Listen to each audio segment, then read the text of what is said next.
wanted to talk to you about sleep. It's not something that we really talk about in clinic. Obviously, I ask you what time, Marlies, and I ask you what time you're going to bed, what time you're waking up, and how your energy's feeling first thing in the morning when you do wake up. We really do touch on that. But in the online course, we spend a whole module talking all about the health benefits of sleep and how important it is to start setting a bedtime and committing to making sure that you get enough sleep. Because just briefly, and we'll just touch on this now, when you're sleeping, that's when your brain is not having to do all the functions that it does during the day. So that is when your brain can actually start to clear out all the toxins and everything that's happening and all the cleaning and the repairing that it needs to do during the night, right? So while we've shut our eyes, our brains are at the busiest. So if you're not allowing your body enough time to do this, when is it meant to do the repair, right? And the detoxification, getting out toxins out of your body.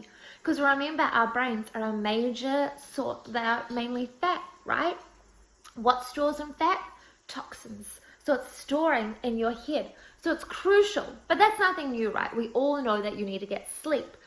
One thing, so most of you know that I was an absolute terrible sleeper. Like, I suffered from insomnia for most of my life, right from childhood. My mom had to do all sorts of things. We were trying anything and everything. But what I didn't realize is how important it is to be a nose breather when you sleep at night. The science and the research is now you must be breathing through your nose. It is so crucial to your health and to your sleep. So due to having a blocked nose in my early childhood years and not getting an operation until my early teen years, I always slept with my mouth open, which means that we're just over breathing for starters and exhausting our body. Like, it's a major drain of energy for number one just during the day. But you can't get into your deep, deep sleep when you're only breathing through your mouth. So I don't know where I'd read at the time because a lot of science hadn't come out, but I remember telling all my colleagues that I'd studied with that they needed to get on this, and they've all had such great benefits too. I started taping my mouth shut every single night. It was a tape that's breathable, so there's little holes in it, but I went to bed each night. Some nights I'd wake up and I'd obviously pulled it off during the night, but the more I did it, the more my sleep quality changed. This was one strategy, along with the Vagal 2.0 that you all know, to change my neuropathways and to really flick me into being parasympathetic dominant. But this was an absolute amazing strategy that I used to totally change my sleep, and it was a game changer.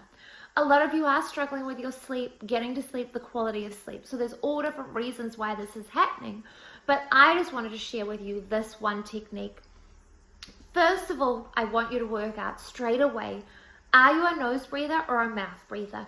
If you're a mouth breather, it's got to be paramount priority that you switch to breathing through your nose. You might be like me, where you need to tape your mouth shut, or you might have another way of doing it, or you can just flick into it. But you need to make this number one priority. This is hot off the press. Like, I haven't even shared that tip in the sleep module yet, right? So I've got to add this. But you guys are getting it first. Second thing is, if you're already a nose breather, we've got to get you committing to a bedtime, right? We need your sleep. And I'm going to send you, as part of the newsletter, some of the top health benefits of sleep. Who wants weight loss? Guess what, guys? Sleep goes hand in hand with weight loss. When I go into corporates and talk all about this, they don't want to hear. Who wants to be told that we need to sleep more? It's old news. We all know it. But why aren't we doing it? Number one priority for our health. I challenge you. Give it a go and see how you feel.